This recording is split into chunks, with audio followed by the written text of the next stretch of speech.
በስመ አብ ወወልድ ወመንፈስ ቅዱስ አሐዱ አምላክ አሜን።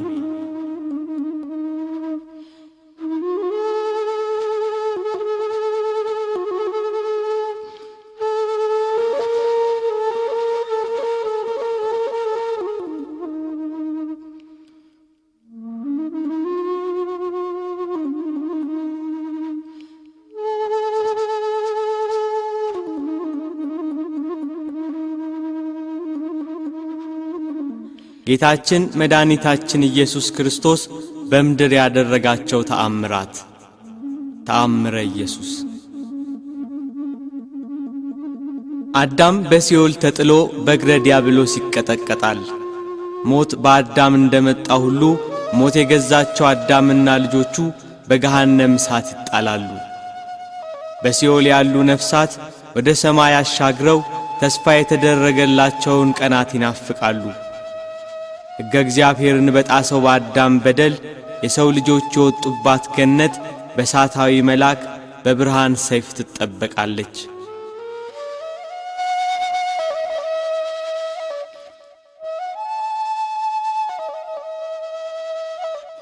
ብዙ ነቢያት እየተነሱ አለፉ፣ ግን አንዳቸውም አዳምና ልጆቹን ከሲኦል ባርነት ነፃ ሊያወጧቸው አልቻሉም። ከልጅ ልጅ ተወልጄ አድንሃለሁ የሚለው የተስፋ ቃል ሲቀርብ የአምላካችን የምህረት ዓይኖች ወደ ምድር ተመለከቱ። ፍጥረታት ሳይፈጠሩ አዳም ሳይበድል ለእናትነት የተመረጠች እመቤት ከሐናና ከኢያቄም አብራክ ተገኘች።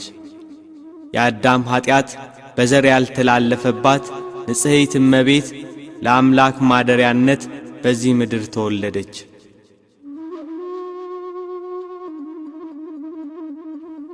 3 ዓመት በእናትና አባቷ ቤት 12 ዓመት በቤተ መቅደስ አደገች።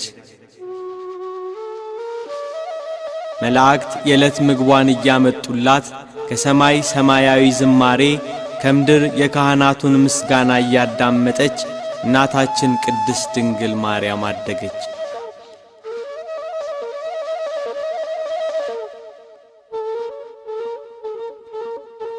በአይሁድ ላይ ያደረ ሰይጣን ቤተ መቅደሳችንን ታሳድፋለች በሚል ምክንያት ከቤተ መቅደስ አስወጧት። በካህኑ ዘካርያስ ጸሎትና ልመና አረጋዊ ዮሴፍ እመቤታችንን እንዲጠብቃት ተመረጠ።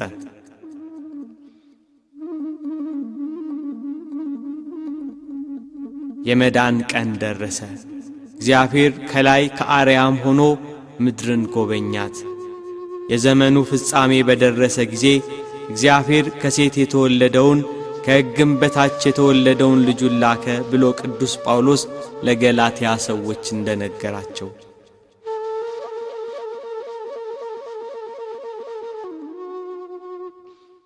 በስድስተኛው ወር ቅዱስ ገብርኤል መልአክ በእግዚአብሔር ፊት ጸጋን ወዳገኘችው ወደ ድንግል ማርያም ተላከ፣ የምስራቹን ሊናገር።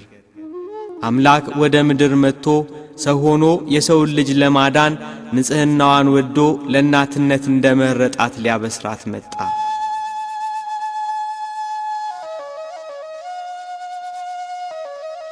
ጸጋን የተመላሽ ሆይ ደስ ይበልሽ አላት። እነሆ ትጸንሻለሽ፣ ወንድ ልጅም ትወልጃለሽ፣ ስሙንም ኢየሱስ ትዪዋለሽ።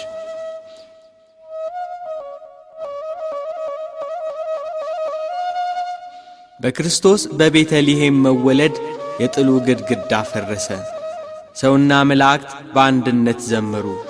ስብሐት ለእግዚአብሔር በሰማያት ለእግዚአብሔር በሰማይ ምስጋና ይሁን፣ ወሰላም በምድር ስምረቱ ለሰብ ለሰውም በጎ ፈቃድ እያሉ ጌታችን መድኃኒታችን ኢየሱስ ክርስቶስ ከድንግል ማርያም በተወለደ ጊዜ በቤተልሔም ዘመሩ።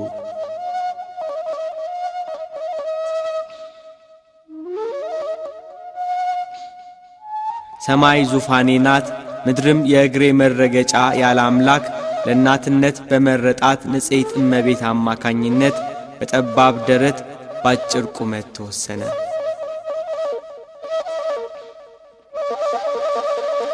በቤተልሔም በከብቶች በረት ተወለደ። በጨርቅ ተጠቀለለ፣ በበረት ተጣለ። ከብት ጠባቆች አዩት፣ መላእክት አመሰገኑት፣ ሰብአ ሰገል ሰገዱለት።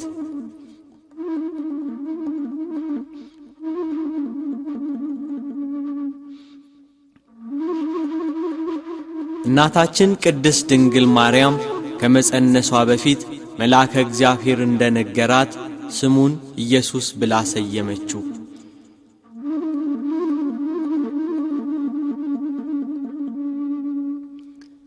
በጨለማ የሄደ ሕዝብ ታላቅ ብርሃንን አየ፣ በሞት ጥላ አገርም ለኖሩ ብርሃን ወጣላቸው።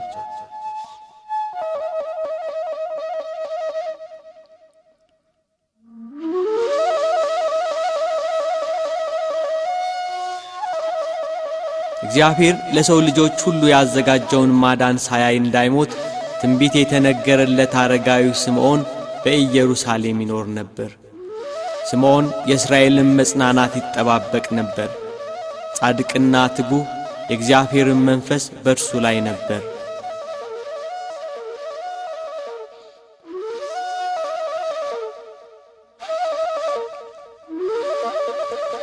ንጉሥ በጥሊሞስ 46ቱን መጻሕፍተ ብሉያት ከዕብራይስጥ ወደ ጽር ቋንቋ ሲያስተረጉም የኢሳይያስ የትንቢት መጽሐፍ ለስምዖን ደረሰው።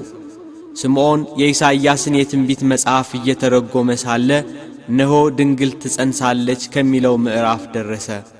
እንዴት ድንግል በድንግልና ትወልዳለች ብዬ ተረጉመዋለሁ? ይህንን የአሕዛብ ንጉሥ የእስራኤልስ መንግሥት ይቀበሉኛል ብሎ ፈርቶ ሴት ትጸንሳለች ብሎ ተረጎመው።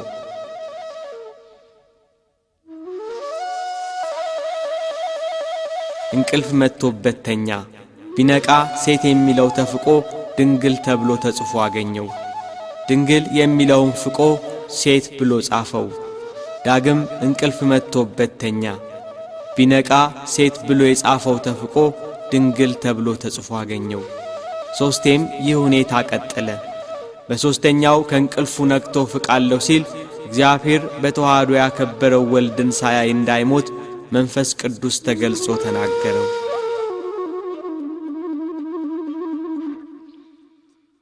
የእግዚአብሔር የማዳን ቀን የአባቶቹ የነቢያት ተስፋን እየተጠባበቀ ስምዖን 500 ዓመት ኖረ።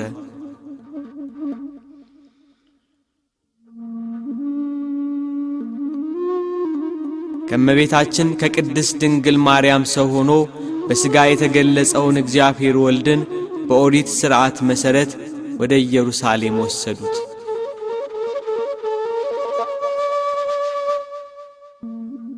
በኢየሩሳሌም የጌታን ቀን የሚጠብቀው አረጋዊው ስምዖን ካልጋ ተጣብቆ ይኖር ነበር። መንፈስ ቅዱስ አጽንቶና አነሳስቶ ወደ ምኵራብ ወሰደው።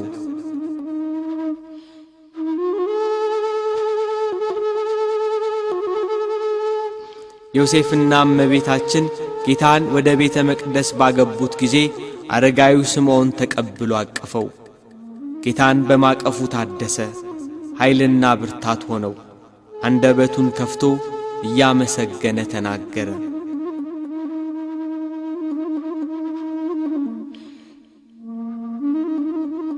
ጌታ ሆይ አሁን እንደ ቃልህ ባሪያህን በሰላም ታሰናብተዋለህ። ዓይኖቼ በሰው ሁሉ ፊት ያዘጋጀኸውን ማዳንህን አይተዋልና ይህም ለአሕዛብ ሁሉ የሚገልጥ ብርሃን ለሕዝብህ ለእስራኤልም ክብር ነው አለ።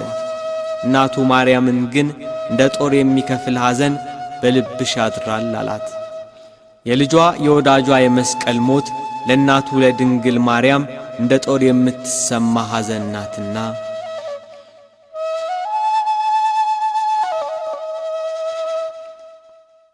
የአራስነት ወራቷ ሳይፈጸም የተወለደው ንጉሥ ማንነት ግራ ያጋባው ጥንተ ጠላታችን አውሬው ዲያብሎስ እመቤታችንን በሄሮድስ አድሮ ከሀገር ሀገር አሳደዳት። ሴቲቱም 1260 ቀን በዚያ እንዲመግቧት በእግዚአብሔር ተዘጋጅቶላት ወደ ነበረው ስፍራ ወደ በረሃ ሸሸች እንዳለ ባለራእዩ ቅዱስ ዮሐንስ።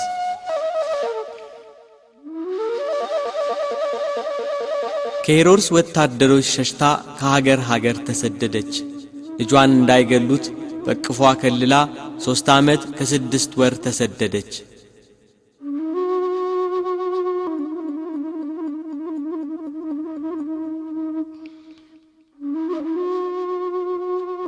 የሕፃኑን ነፍስ የፈለጉት ሞተዋልና ወደ ኢየሩሳሌም ተመለሱ ብሎ የእግዚአብሔር መልአክ እስኪነግራቸው በበረሃ በስደት ተሰቃዩ።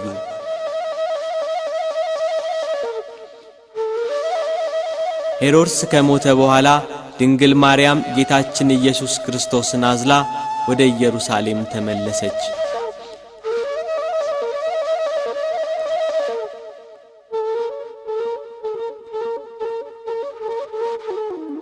በይሁዳ አገር በሄሮድስ ፋንታ አርኬላዎስ መንገሱን በሰሙ ጊዜ ወደ ይሁዳ መሄድን ፈርተው ወደ ገሊላ ሀገር አቀኑ። በነቢያት ናዝራዊ ይባላል የተባለው እንዲፈጸም ናዝሬት ወደምትባል ከተማ ገብተው መኖር ጀመሩ።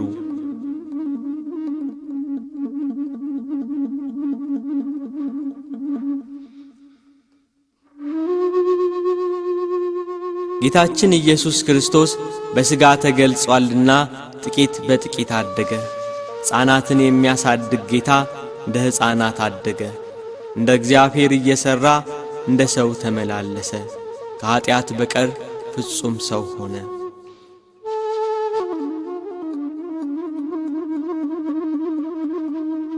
ጌታችን ኢየሱስ ክርስቶስ በልጅነት ወራቱ ለእናቱ እየታዘዘ አደገ። ሕፃናት በሚያድጉበት ሥርዓት አደገ። በጥበብና በሞገስ አደገ። ሕፃናትን የሚያሳድግ እርሱ እንደ ሕፃናት ተመላለሰ። ጌታ በልጅነት ወራቱ እጅግ ብዙ ተአምራት ፈጽሟል። ኢየሱስ ያደረገው ብዙ ሌላ ነገር ደግሞ አለ። ሁሉ በእያንዳንዱ ቢጻፍ ለተጻፉት መጻሕፍት ዓለም ራሱ ባልበቃቸው ይመስለኛል እንዳለ ወንጌላዊው ቅዱስ ዮሐንስ።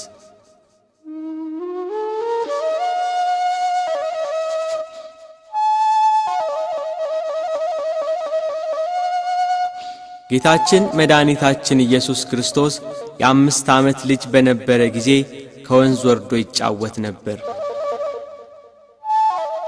በልዩ ጥበብና ዕውቀት ውሃውን እያፈሰሰ አሸዋውን እያጣራ ደቃቁን አፈር በጉድጓድ ውስጥ እያስቀመጠ ይጫወታል። የላመውን ደቃቅ አፈር ጭቃ አድርጎ 12 የወፍ ቅርጽ ሠራ። ይህን እያደረገ የሚጫወትበት ቀን ዕለተ ሰንበት ነበር። አብረው የሚጫወቱ ሕፃናት አብረውት ነበሩ። አንድ አይሁዳዊ ጌታ የሚሠራውን አይቶ ወደ ዮሴፍ ሄዶ ሕፃኑ ኢየሱስ በሰንበት መደረግ የማይገባውን ጭቃ እያቦካ 12 የወፍ ምስል ሠራ ብሎ ጌታን ከሰሰው።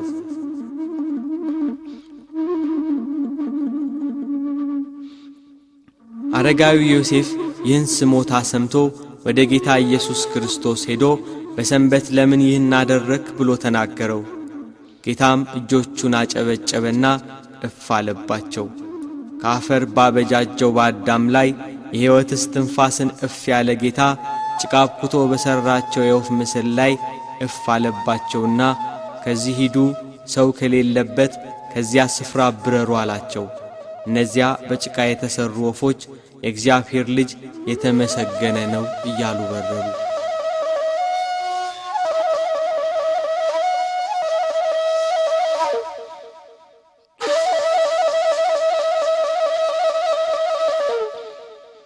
ከእርሱ ጋር የሚጫወቱ ሕፃናት እንደ እርሱ ጭቃ ለውሰው የወፍ ምስል ሠሩ።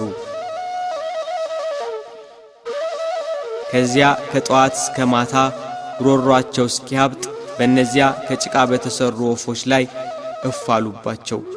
አንዳቸውም አልበረሩም። እባክህ ፈጽሞ እንዲንቀሳቀሱ ማድረግ አልተቻለንምና ምን እናድርግባቸው?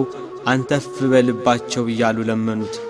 እሱ ግን የሚያደርገውን ያውቅ ነበርና ዝም አለ።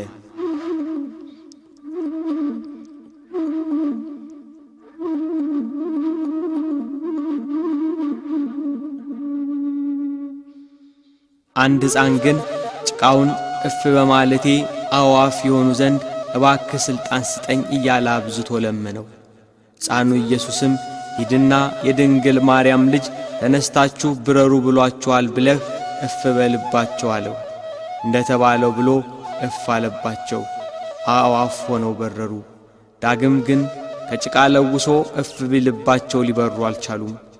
ይህ ሕፃን ድጋሚ እንዳልበረሩለት ሲያውቅ ወደ ጌታ እያለቀሰ ተመለሰ። ነገር ግን እሱ ተሰውሮ ነበርና አላገኙትም። ለሕፃናቱ ወላጆች፣ ለአካባቢው ሰዎች ነገሩ አስደንጋጭና አስፈሪ ሆነባቸው።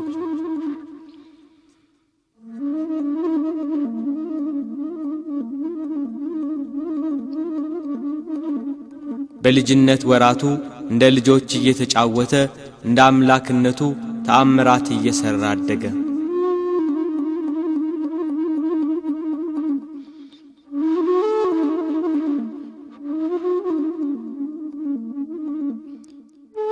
በሌላ ጊዜ ጌታችን ኢየሱስ ክርስቶስ በሕፃንነት ወራቱ ከሕፃናቱ ጋር ሲጫወት አንድ ሕፃን ሲሮጥ የጌታን ልብ መታው። ጌታም ያንን ልጅ ሕይወትህ ተቋረጠች አለው። በዚያ ጊዜ ያ ልጅ ወደቀና ሞተ። በአካባቢው የነበሩ የሕፃኑን መሞት የተመለከቱ ሁሉ ደነገጡ። የሚናገረው ሁሉ የሚፈጸምለት ይሄ ሕፃን ልጅ ከማን ወገን ይሆን ብለው ተደነቁ።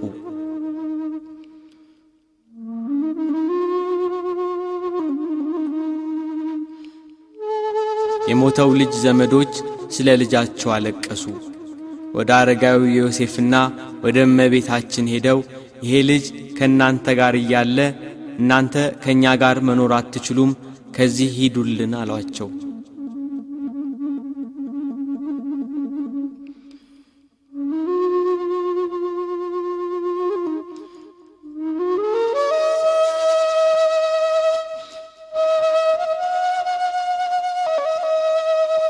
አንድ ጊዜ ጌታ በልጅነት ወራቱ እንደ ሕፃናት በሰገነት ሆኖ ከልጆች ጋር ይጫወታል። ሕፃናቱ ተሰባስበው እንዳሉ ከሕፃናቱ መሃል አንድ ሕፃን ከሰገነቱ ላይ ወደቀና ሞተ። የዚያ ሕፃን ልጅ ስም ዜኑ ይባላል። አብረውት የሚጫወቱ ሕፃናት የልጁን መውደቅ ሲመለከቱ ፈርተው ሸሹ። ጌታችን ኢየሱስ ክርስቶስ ግን በዚያ ሰገነት ላይ ብቻውን ቀረ።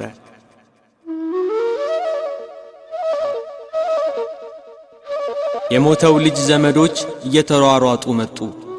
ጌታንም አንተ ነህ ገፍተህ ጣልከው ብለው ያዙት። እርሱ ግን አልጣልኩትም እያለ ተናገራቸው። እጅግ ብዙ ዘበዘቡት፣ መረመሩት።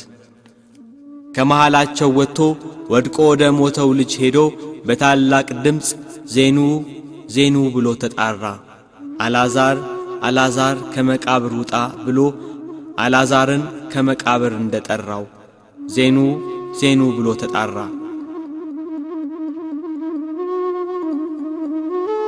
የዚያ ሕፃን ዓይኖች ተገለጡ። ጌታም ያን ሕፃን ጠየቀው። ዜኑ እኔ ነኝ ከገደል የጣልኩህ አለው። ያም ሕፃን አይደለም አንተ አልጣልከኝም ብሎ በዘመዶቹ ፊት መሰከረ። ሕዝቡ እርሱ ብቻውን ታላላቅ ተአምራት ያደረገ ከልዑላን ይልቅ ልዑል ነው እግዚአብሔር እያሉ አመሰገኑ።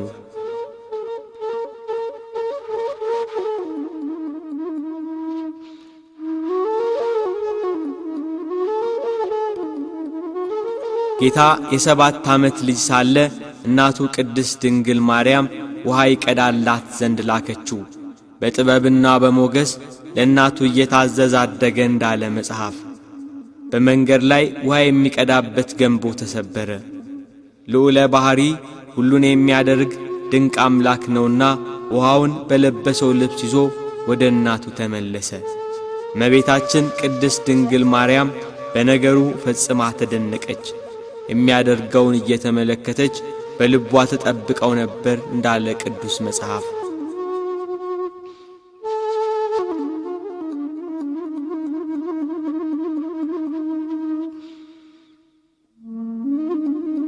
ጌታችን መድኃኒታችን ኢየሱስ ክርስቶስ እንደ ሕፃናት እያደገ የ8 ዓመት ሕፃን ሆነ።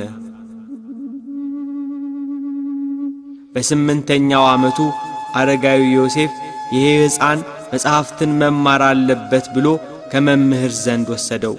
ሕፃኑ ኢየሱስ ክርስቶስ ትምህርት ቤት ገባ።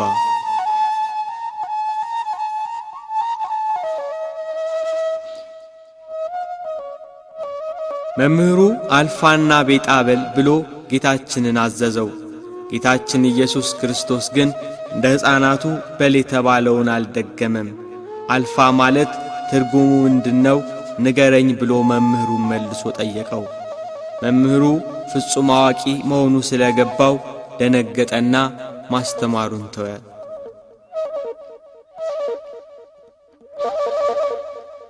በሌላ ጊዜ መምህሩ ሲጽፍ ጌታችን ኢየሱስ ክርስቶስ ቀዩንና ጥቁሩን ቀለም ወስዶ ደባለቀበት።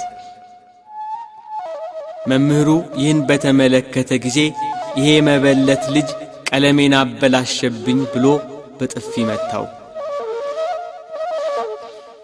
ጌታችን ግን ለምን ትመታኛለህ? ቀለሙን እንደነበረ መልሶአለሁ ብሎ ጥቁሩን ከቀይ ቀለም ለይቶ እነሆ ገንዘብህ ይኸው ውሰድ ብሎ ሰጠው። መምህሩ ሁኔታው አስደነገጠው፣ በነገሩ ተገረመ።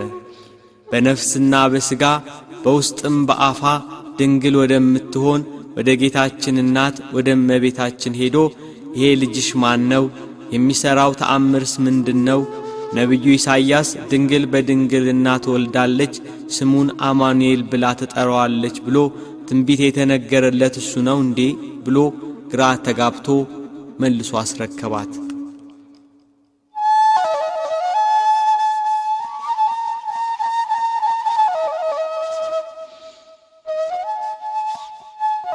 ጌታ ከኃጢአት በስተቀር ሰው የሚሠራውን ሁሉ ይሠራ ነበር።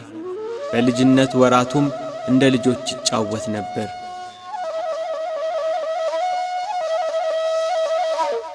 አንድ ቀን ከጓደኞቹ ሕፃናት ጋር ሲጫወት በቤቱ መስኮት የፀሐይ ብርሃን ገባ።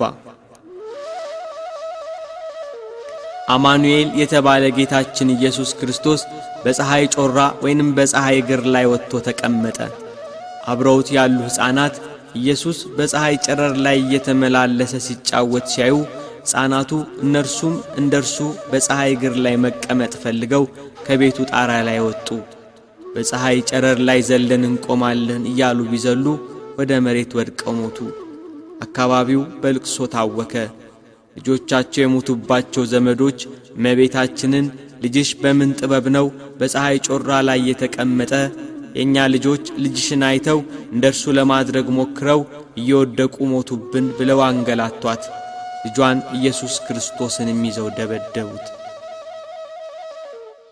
ለምን ትደበድቡኛላችሁ ብሎ ወደ ሞቱት ሕፃናት ሄደ። ከሞት አስነሳቸውና በእውነት እኔ ገደልኳችሁ ብሎ ጠየቃቸው።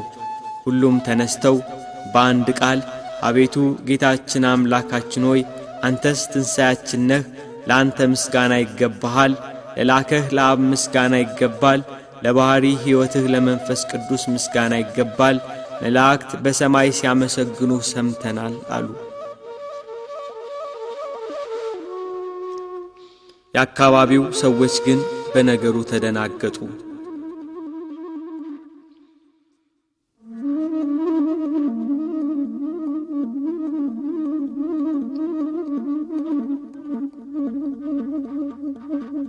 ጌታ የ12 ዓመት ልጅ ሲሆን እንደ ልማዳቸው የፋሲካን በዓል ሊያከብሩ አረጋዊው ዮሴፍና እናቱ ክብርት እመቤታችን ጌታን ይዘው ወደ ኢየሩሳሌም ወጡ።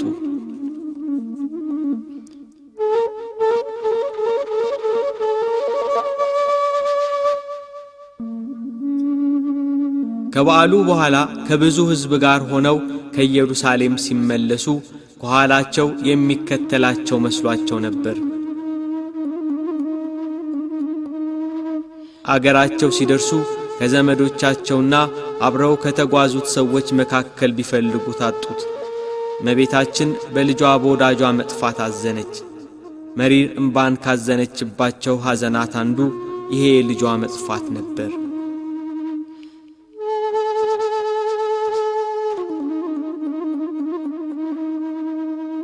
ከዮሴፍ ጋር ወደ ኢየሩሳሌም ተመልሰው ይፈልጉት ጀመር። እርሱ ግን በኢየሩሳሌም ከሊቃውንት ጋር በምኵራብ ውስጥ ተቀምጦ ከካህናቱ ጋር እየተከራከረ ከነቢያት መጻሕፍትና ከኦሪትም እየጠቀሰ የተሰወሩትን ምሳሌያት ሁሉ እያብራራ ያስረዳቸው፣ ሊቃውንቱንም ይጠይቃቸው ነበር። በምኵራቡ ሲያገኙት እናቱ ልጄ ሆይ ስለምን እንዲህ አደረግክ አለችው። ሕፃኑ ኢየሱስም ስለምን ፈለጋችሁኝ? በአባቴ ቤት እሆን ዘንድ እንዲገባኝ አላወቃችሁምን? አላቸው።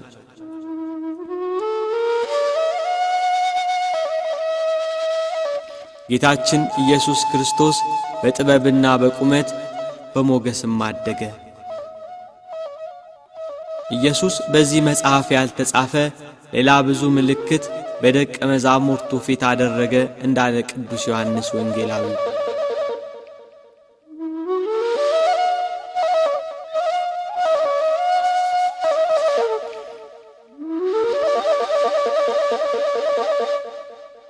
ሰላሳ ዓመት ሲሞላው በዮሐንስ እጅ ይጠመቅ ዘንድ ከገሊላ ወደ ዮርዳኖስ መጣ። መጥምቁ ዮሐንስ በዚያ ወራት መንግሥተ ሰማያት ቀርባለችና ንስሐ ግቡ እያለ በይሁዳ ምድረ በዳ ይሰብክ ነበር። ጌታችን ኢየሱስ ክርስቶስም በዮሐንስ እጅ ተጠመቀ። መንፈስ ቅዱስ በርግብ አምሳል ወርዶ በራሱ ላይ አረፈ። እግዚአብሔር አብ በደመና ሆኖ በእርሱ ደስ የሚለኝ የምወደው ልጄ ይህ ነው አለ።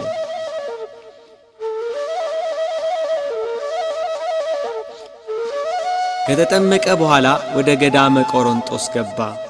ሕግ ሰሪ ነውና ጾምን የሕግ መጀመሪያ አደረጋት።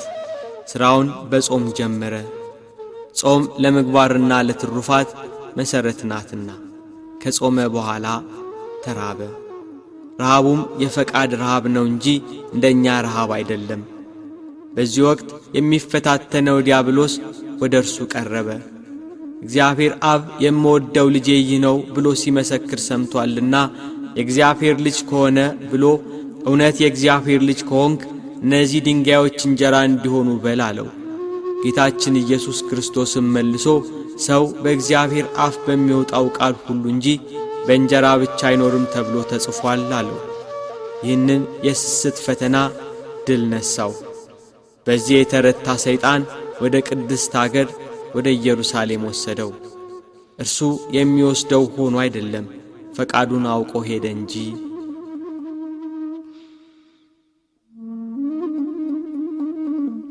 ከመቅደስ ጫፍ ላይ አቁሞ ነቢያት ስለ እርሱ የመሰከሩለትን የትንቢት መጽሐፍ እየጠቀሰ ፈተነው። መላእክቱን ስለ አንተ ያዝልሃል፣ እግርህም በድንጋይ ከቶ እንዳትሰናከል በእጃቸው ያነሱሃል ተብሎ ተጽፏልና የእግዚአብሔር ልጅ ከሆንክ ራስህን ወርውር አለው። ጌታችን ኢየሱስ ክርስቶስም ጌታ አምላክህን አትፈታተነው ተብሎ ተጽፏል ብሎ ድል ነሳው። ይህን የትዕቢት ፈተና ድል ነሳው። ከዚህ በኋላ ወደ ረጅም ተራራ ወጣው። ነገሥታትን ድል በማልነሳበት በቤተ መቅደስ ቢሆን ድል ነሳኝ እንጂ ነገሥታትን ድል በምነሳበት በተራራ ቢሆን መቼ ድል ይነሳይ ነበር የሚለውን ፈቃዱን አውቆ ሄደለት።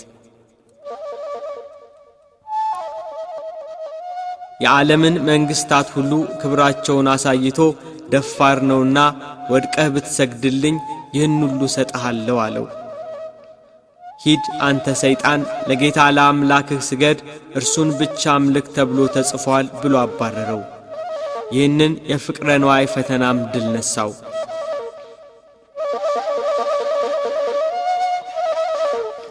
እናንተም እነዚህን 3 ታላላቅ ፈተናዎች ድል ንሷቸው ሲል ከኋላዬ ዞር በል ብሎ በኋላ ከሚነሱ ከምእመናን ሁሉ አባረረው። እንደ ጢስ ተኖ እንደ ትቢያ በኖ ጠፋ።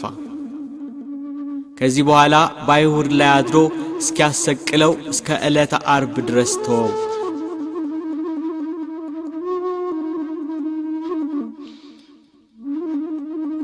ጌታችን ኢየሱስ ክርስቶስ ወደ ገሊላ ተመለሰ።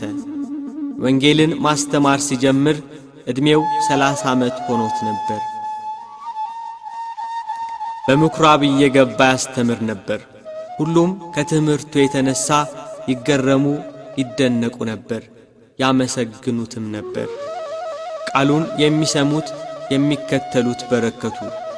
ከሮማውያን ቀኝ ግዛት ነፃ ያወጣናል ብለው የጠበቁ የእስራኤል ዘነፍስ መድኃኒትን የናፈቁ በደዌ ሥጋ በደዌ ነፍስ የተያዙ በበሽታ የሚማቅቁ ተስፋ ያጠራቸው የምስራቹን ለመስማት 5 ገበያ የሚሆን ሕዝብ ይከታተለዋል።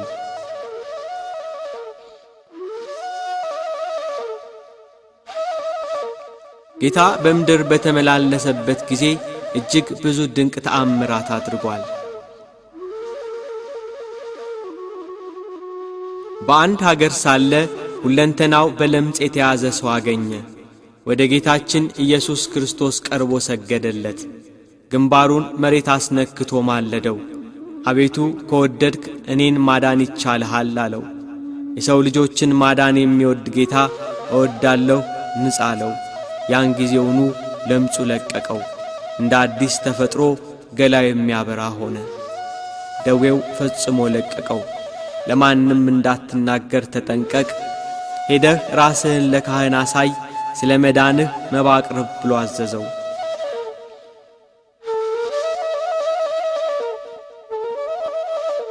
የሚከተሉት በረከቱ። ብዙ ሕዝብም ሊሰሙትና ከደዌያቸው ሊፈወሱ ይሰባሰቡ ነበር።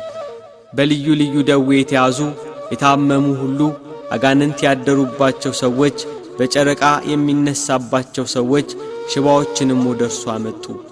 እርሱ የሕይወት መድኃኒት ነውና ዳናቸው። ብዙ ሕዝብም ተከተለው።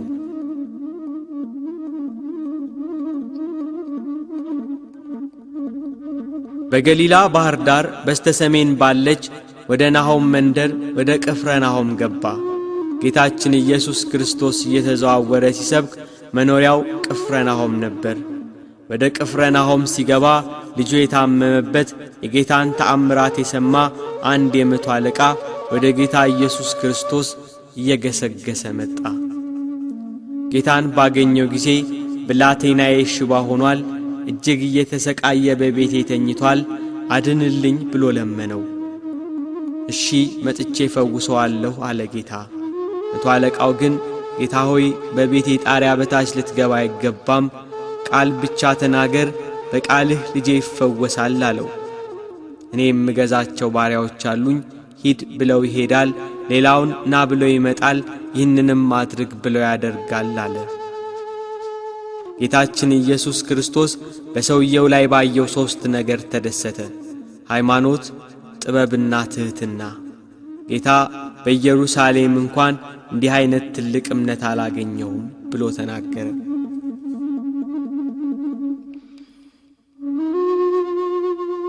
የሰውየው እምነት አስደስቶታልና ሂድ እንዳመንክ ይሁንልህ አለው። ያ የመቶ አለቃ ወደ ቤቱ ሲመለስ ልጁ ድኖ ወደ እርሱ ሲመጣ አገኘው። የዳነበትን ሰዓት ቢጠይቅ ጌታ ሂድ እንዳመንክ ይሁንልህ ብሎ የተናገረበት ሰዓት ነበር። እንደ እምነቱ ሆነለት።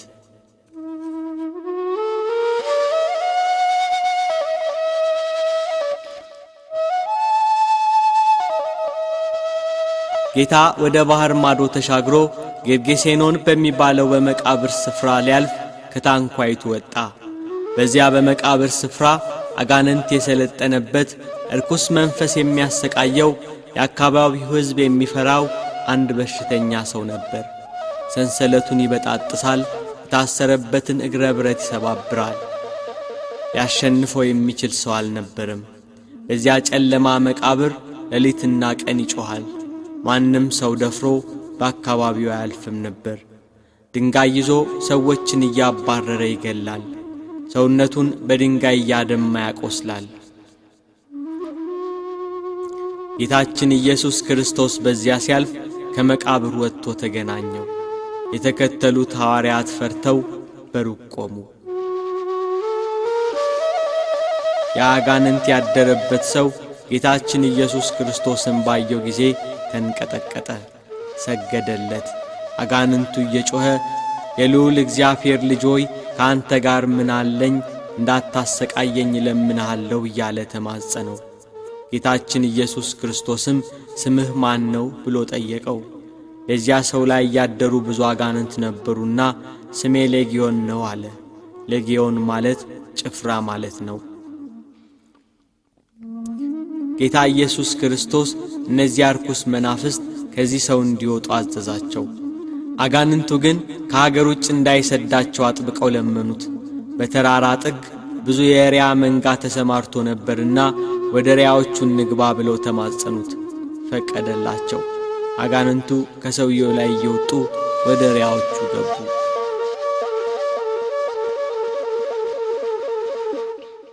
ያ ሰው ወደ ሰውነቱ ተመለሰ። አጋንንት አድረውበት ከሰው በታች አድርገውት በመቃብር ያኖሩት ነበር። ጌታችን ኢየሱስ ክርስቶስ አጋንንቱን አውጥቶለት ሕይወቱን ሰጠው። ጌታ ሆይ ካንተ ጋር ልኑር ብሎ ለመነው። ወደ ቤትህ ተመለስ፣ እግዚአብሔር እንዴት ያለ ታላቅ ነገር እንዳደረገልህ ንገር ብሎ አሰናበተው። ጌታችን ኢየሱስ ክርስቶስ ታላቅ ነገርን እንዳደረገለት በከተማው ሁሉ እየሰበከ ሄደ።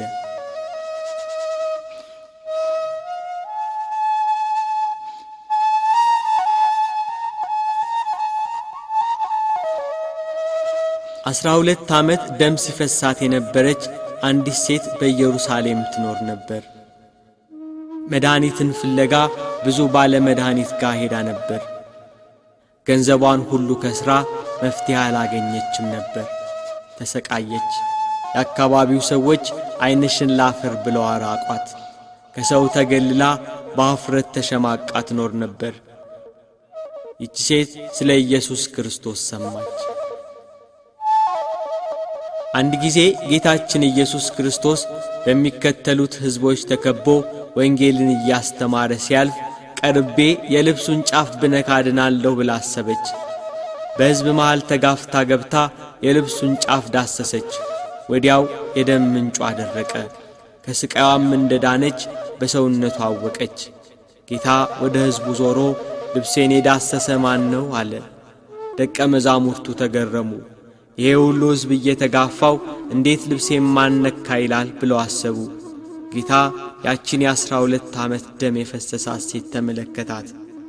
በርኅራኄው በምሕረቱ ዓይኖቹ ፈለጋት። እግሩ ስር መታ ተንበረከከች። እውነቱን ሁሉ ነገረችው። ልጄ ሆይ እምነትሽ አድኖሻል፣ በሰላም ሂጂ፣ ከስቃይሽም ተፈውሰሻል አላት። እርሱ ሕያው መድኃኒት ነውና ለሁሉም መድኃኒትና ፈውስን ይሰጣል።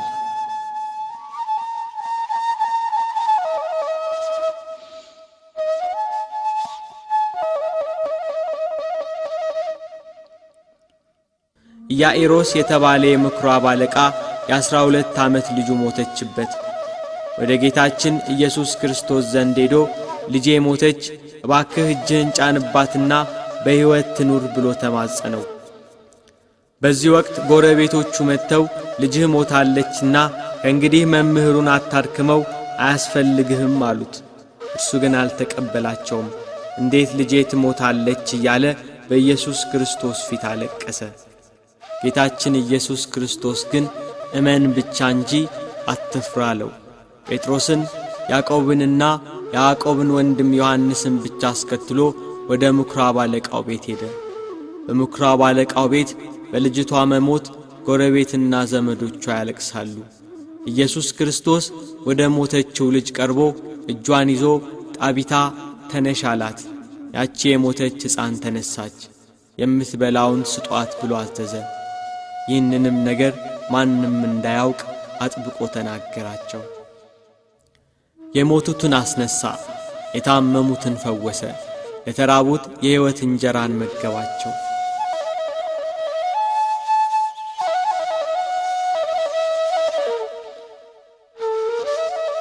ሲያልፍ ከመወለዱ ጀምሮ እውር የሆነ ሰው አየ። ዘወትር እጁን ዘርግቶ ሰዎች እንዲዘከሩት ይለምናል። ደቀ መዛሙርቱ ይህንን አይነ ስውር አይተው ይህ ሰው እውር ሆኖ እንዲወለድ ኃጢአት የሠራ ማን ነው? እርሱ ወይስ ወላጆቹ ብለው ኢየሱስ ክርስቶስን ጠየቁት። እርሱ ኃጢአተኛ ነው ወይንም እናት አባቱ በድለዋል ብለው ያስቡ ነበርና። ጌታችን ኢየሱስ ክርስቶስ ግን እርሱ ወይንም ወላጆቹ ኃጢአት አልሰሩም፣ የእግዚአብሔር ሥራ በእርሱ እንዲገለጥ እንጂ ብሎ ወደ መሬት እንትፍ አለ። በምራቁ ጭቃ አድርጎ በጭቃው የዕውሩን ዓይኖች ቀባና ሂድና በሰሊሆም መጠመቂያ ታጠብ አለው። እየተመራ ሄደ፣ እያየም ተመለሰ።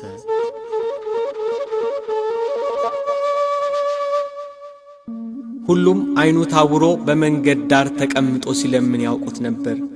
ዓይኖቹ በርተውለት ቢያዩ እርሱ ነው አይደለም ብለው ተገረሙ። ሌሎች እርሱ ነው፣ ሌሎች ደግሞ አይደለም እርሱ አይደለም አሉ። እርሱ ግን እኔ ነኝ አለ። ታዲያ ዓይኖችህ እንዴት ተከፈቱ? እንዴትስ ማየት ቻልክ? አሉት። ኢየሱስ የሚባለው ሰው ጭቃ አድርጎ ዓይኖቼን ቀባና ዳነኝ፣ ብርሃኔን መለሰልኝ አላቸው። ያ ሰው ወዴት ነው አሉት። አላውቀውም አላቸው። ጌታችን ኢየሱስ ክርስቶስ የዚህን ሰው ዓይን ያበራበት ቀን የሰንበት ቀን ነበርና እንዴት ይህ ሰው ሰንበትን አያከብርም? እንደምን በሰንበት ዓይንህን ያበራል? ብለው ዓይነ ስውር የነበረውን ሰው ሞገቱት። እንዴት ኀጢአተኛ ሰው ይህንን ያደርጋል? ብለው ጨቀጨቁት። ስለ ሰውየው አንተ ምን ትላለህ? ብለው ፈሪሳውያኑ ዓይነ ስውር የነበረውን ሰው ጠየቁት። እርሱ ነቢይ ነው አላቸው። በፈሪሳውያን ዘንድ በዚህ ምክንያት በመሃላቸው መለያየት ተፈጠረ።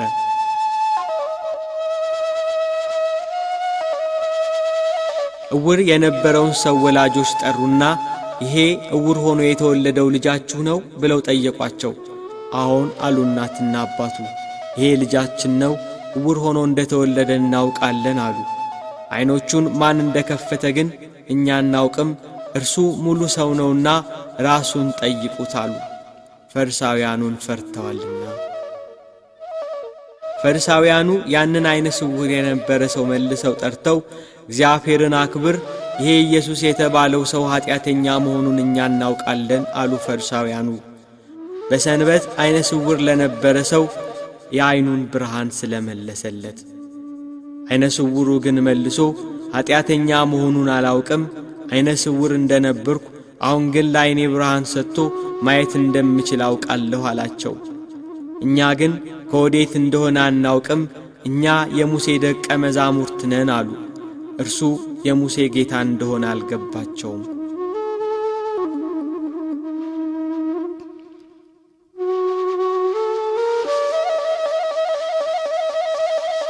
ከኢየሩሳሌም አጠገብ ባለው ቢታንያ በተባለው መንደር ማርያም፣ እህቷ ማርታና ጌታ የሚወደው ወንድማቸው አልዓዛር ይኖሩ ነበር።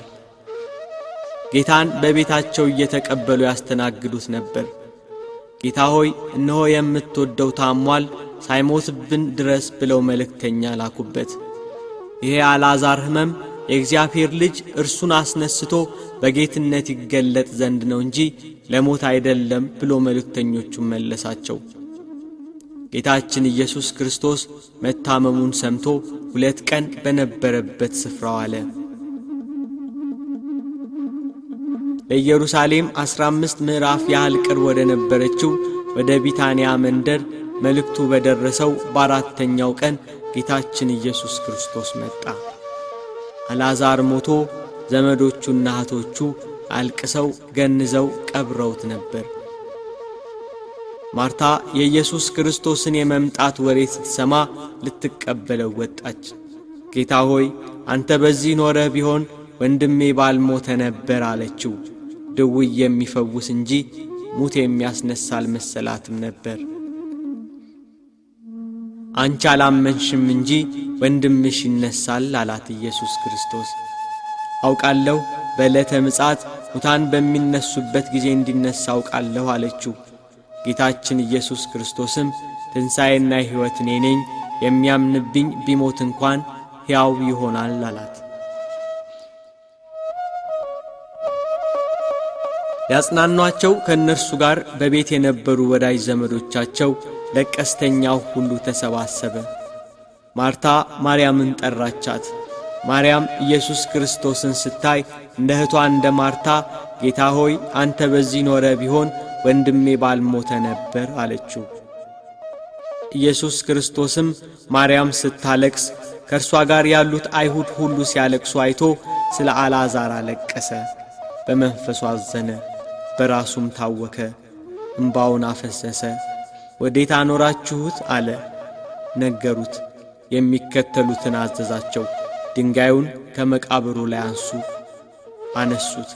የሞተው የአልዓዛር እህት ማርታ ጌታ ሆይ 4ኛ ቀን ሆኖታልና አሁን ይሸታል አለችው። ብታምኚ የእግዚአብሔርን ክብር እንድታይ አልነገርኩሽም አላት። ድንጋዩን አነሱት።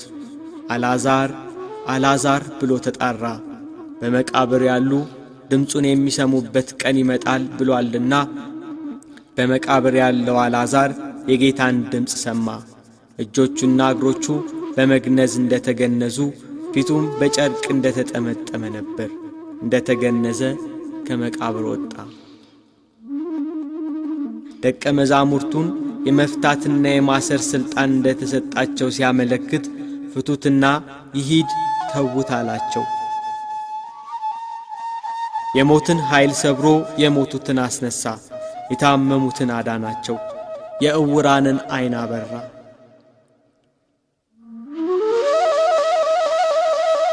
ይህን ሁሉ ያደረገ ጌታን ራሱን የእግዚአብሔር ልጅ አድርጓል። በሰንበት የታመሙትን አድኗል። ቤተ መቅደሳችንን አፍርሱት፣ በሦስተኛው ቀን እሠራዋለሁ ብሏል ብለው ከሰሱት። ኀጢአት ያልሠራ ባንደበቱ ሐሰት ያልተናገረ እርሱን ከሰሱት። ሰው በሆነበት ወራት በፈቃዱ ተራበ። ከሃሊ እንደመሆኑ የተራቡ ብዙ ሕዝብን በጥቂት እንጀራ አጠገባቸው። ነገር ግን አይሁድ ከሰሱት። እንደ ተገዢ ራሱን መቱት። የሁሉ ገዢ እንደመሆኑ ከኀጢአት ቀንበር ነፃ አደረገን። ነገር ግን አይሁድ በሸንጎ አቁመው ከሰሱት። መከራን ተቀበለ። ኀጢአትን ይቅር የሚል እርሱን ኀጥእ አሉት። በመኳንንት ላይ የሚፈርደውን ፈረዱበት። ኀጢአትን ያጠፋ ዘንድ ስለ ሁላችንም ኀጢአት ተላልፎ ተሰጠ።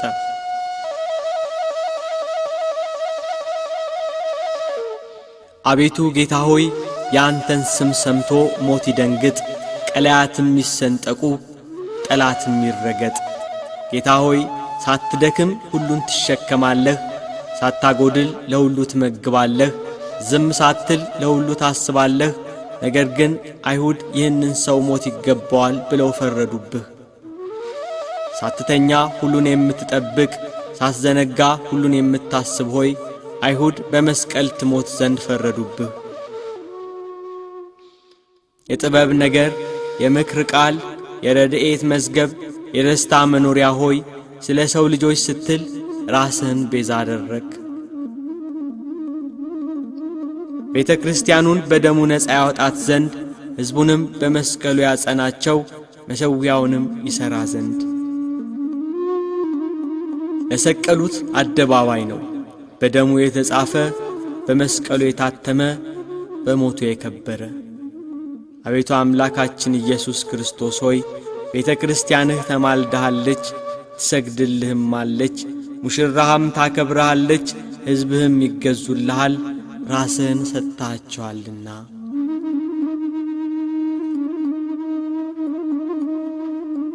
የአይሁድ መምህራን የካህናት አለቆች ከገዢው ከጲላጦስ ጋር ሊፈርዱበት በአደባባይ አቆሙት። እንደ ሌባ የኋሊት አሰሩት። ሊፈርዱበት በአደባባይ አቆሙት። የሕይወት ራስን የሾህ ዘውድ ደፉበት።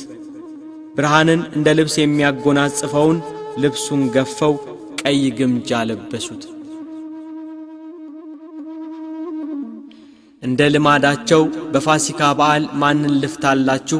ኢየሱስ ወይስ በርባንን አላቸው። በርባን ይሻለናል አሉ። ኢየሱስን ሲላቸው ስቀለው ስቀለው አሉት። ከወንበዴዎች ጋር ቆጠሩት። ወደ እንጨትም አውጥተው ምሕረት የሌለው ስቅለትን እንደ ሕጋቸው ሰቀሉት።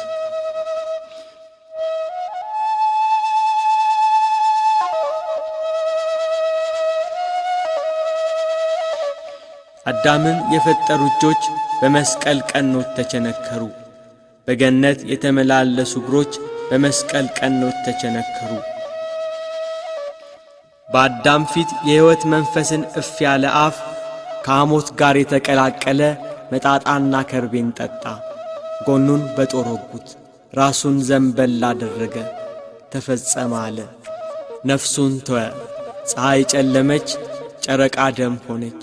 ከዋክብት ረገፉ፣ ምድር ተናወጠች። አለቶች ተሰነጣጠቁ፣ መቃብራት ተከፈቱ። ተኝተው ከነበሩት ከቅዱሳን ብዙ ሥጋዎች ተነሱ። በእውነት የእግዚአብሔር ልጅ ነበር ብለው ብዙዎች ፈሩ።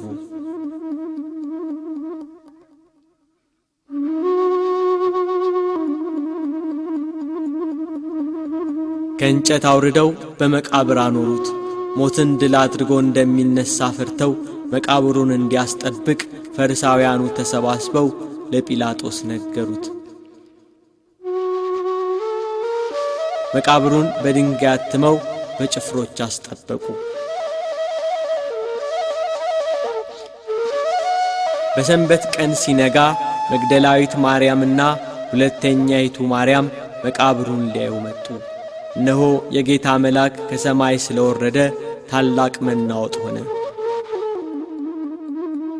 መልአኩ መልኩ እንደ መብረቅ ልብሱም እንደ በረዶ ነጭ ነበር። ጠባቆችም እርሱን ከመፍራት የተነሳ ተናወጡ፣ እንደ ሞቱም ሆኑ። የእግዚአብሔር መልአክ ሴቶቹን አላቸው፣ አትፍሩ፣ የተሰቀለውን ኢየሱስን እንድትሹ አውቃለሁ። እንደ ተናገረ ተነስቷል፣ በዚህ የለም ብሎ የትንሣኤውን የምሥራች ነገራቸው።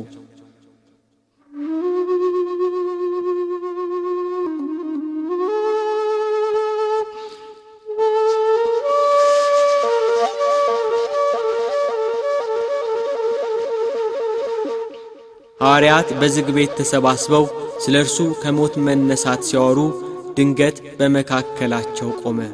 ሰላም ለእናንተ ይሁን አላቸው።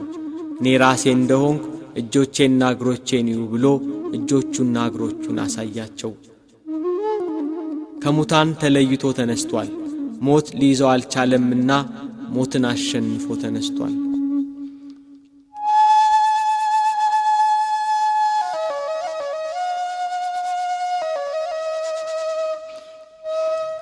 ከትንሣኤው በኋላ 40 ቀን አብሮአቸው እያስተማራቸው ቆየ። በ40ኛው ቀን በሙሴ ሕግና በነቢያት በመዝሙራት ስለ እርሱ የተጻፈውን መፈጸሙን ነገራቸው። መጻሕፍትን ያስተውሉ ዘንድ አእምሮአቸውን ከፈተላቸው።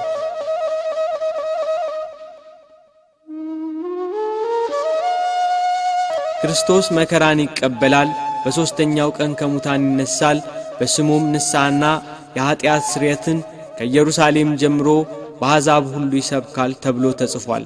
እናንተም ለዚህ ምስክር ናችሁ። እነሆ አባቴ የሰጠውን ተስፋ እኔ ልክላችኋለሁ። እናንተ ግን ከላይ ኃይል እስክትቀበሉ ድረስ በኢየሩሳሌም ከተማ ቆዩ አላቸው። እስከ ቢታንያ ያወጣቸው፣ እጆቹንም አንስቶ ባረካቸው፣ ወደ ሰማይ አረገ።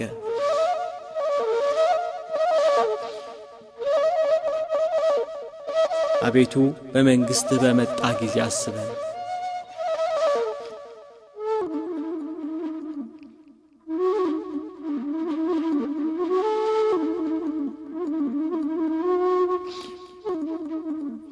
ምስጋና ይሁን ለአብ ለወልድ ለመንፈስ ቅዱስ ዛሬም ዘወትርም ለዘለዓለሙ አሜን።